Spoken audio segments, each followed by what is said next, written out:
1904년 이집트 카이로의 어느 호텔방. 한 영국인 남자가 홀린 듯 펜을 들고 무언가를 받아 적기 시작합니다. 그는 자신이 인간이 아닌 존재로부터 메시지를 받고 있다고 주장했습니다. 그 존재의 이름은 아이와스. 천사였을까요? 외계 지성체였을까요? 아니면 인간 무의식 깊은 곳에서 나온 또 다른 자아였을까요? 이 기묘한 경험을 한 남자의 이름은 알레이스터 크로울리. 그는 훗날 언론으로부터 세계에서 가장 사악한 인간이라는 타이틀을 얻게 됩니다. 악마 숭배자, 마약 중독자, 성적 일탈자. 온갖 불명예스러운 수식어가 그를 따라다녔습니다. 하지만 정말 그랬을까요? 아니면 시대가 감당하지 못했던 너무 앞서간 사상가였던 걸까요?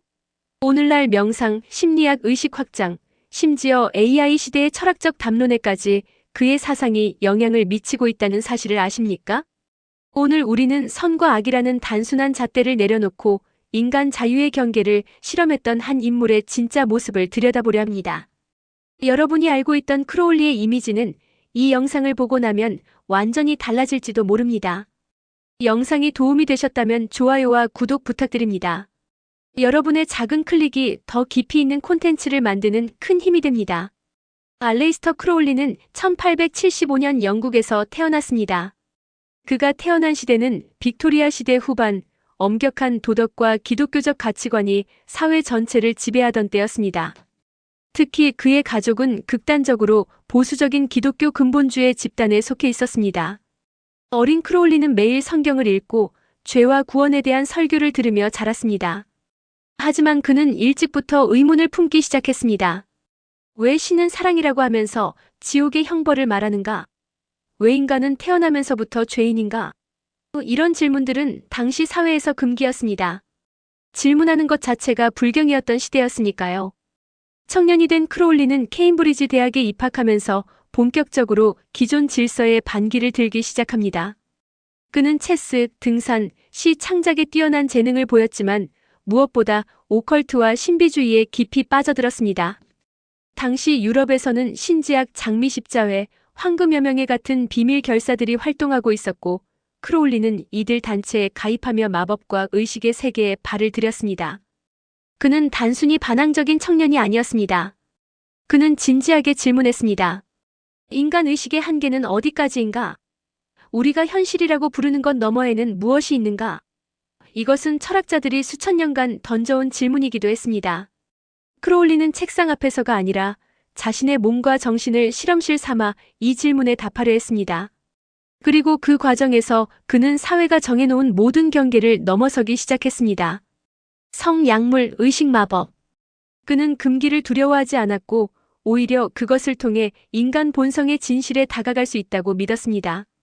이것이 그를 영웅으로 만들기도 했지만 동시에 악마로 낙인 찍히게 만든 시작이었습니다. 1904년 4월 크로울리는 신혼여행으로 이집트 카이로를 방문합니다. 그곳에서 그의 인생을 완전히 바꿔놓을 사건이 일어납니다. 그는 자신이 아이와스라는 존재와 접촉했다고 주장했습니다. 사흘 동안 매일 정오부터 1시간씩 크로울리는 황홀경 상태에서 메시지를 받아 적었습니다. 그 결과 탄생한 책이 바로 법의 서입니다. 이 얇은 책은 크로울리의 전 생애에 걸친 사상의 핵심이 되었고 그가 창시한 종교 철학 체계인 텔레마의 경전이 되었습니다. 법의 서에 담긴 가장 유명한 구절은 이것입니다. 내 의지대로 행하라. 그것이 법의 전부다. 많은 사람들이 이 문장을 오해합니다. 하고 싶은 대로 살아라, 욕망에 충실하라는 뜻으로 받아들이는 것이죠.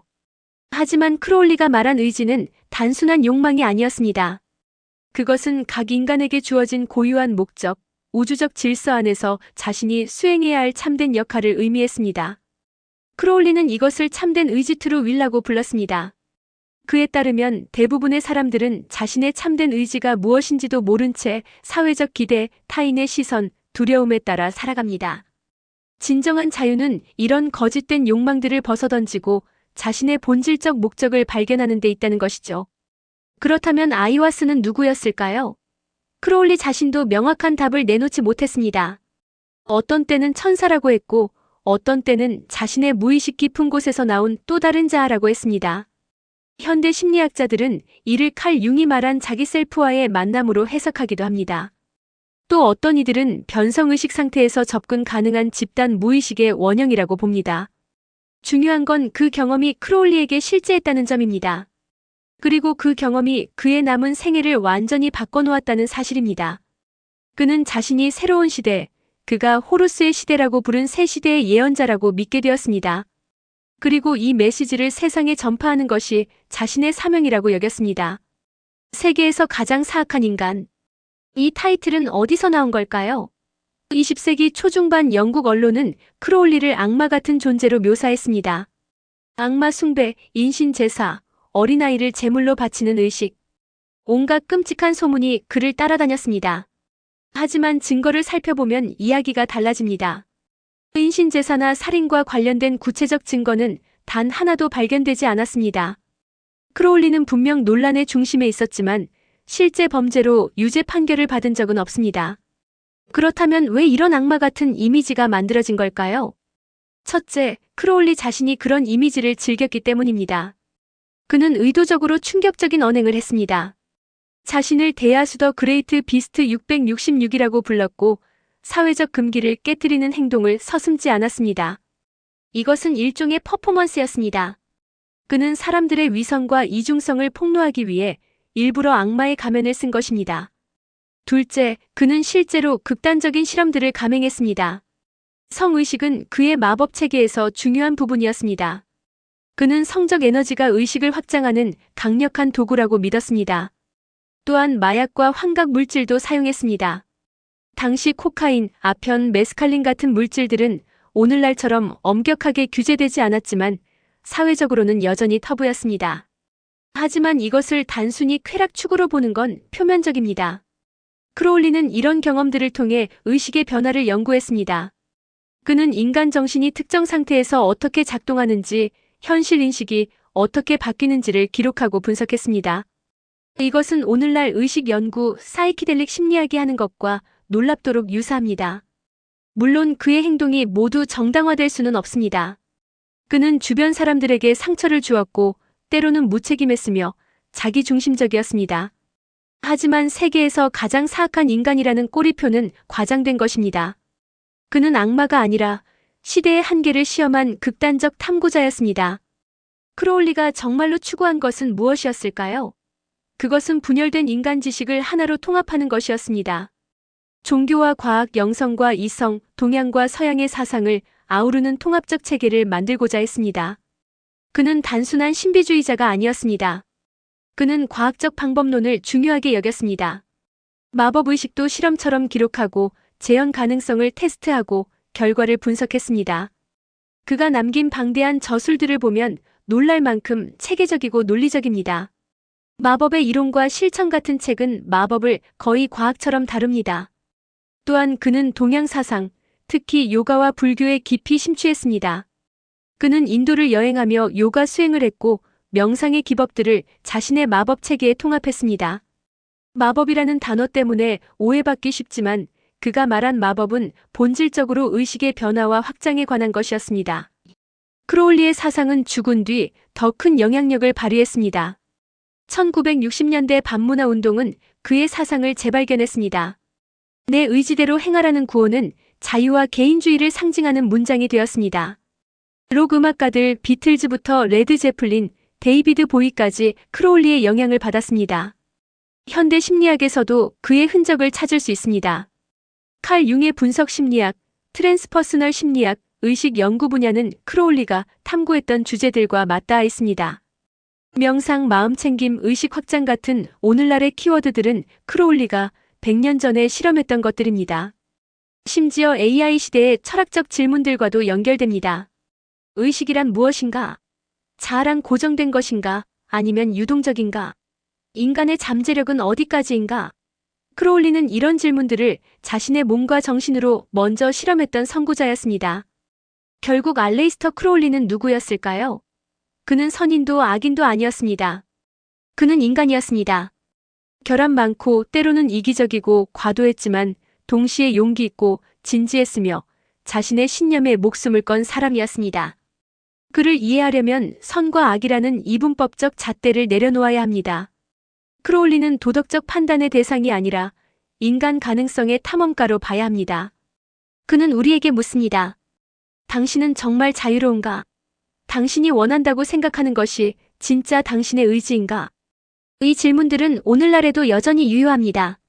우리는 소셜미디어의 압박, 사회적 기대, 끊임없는 비교 속에서 살아갑니다. 우리는 정말 우리 자신의 의지대로 살고 있을까요? 아니면 타인이 만들어 놓은 틀 안에서 움직이는 꼭두각시일까요? 크로울리의 메시지는 결국 이것입니다. 두려워하지 말고 자신만의 길을 찾으라. 사회가 정해놓은 틀, 타인의 시선, 과거의 교조에 갇히지 말라. 당신 안에 있는 참된 목소리를 들으라.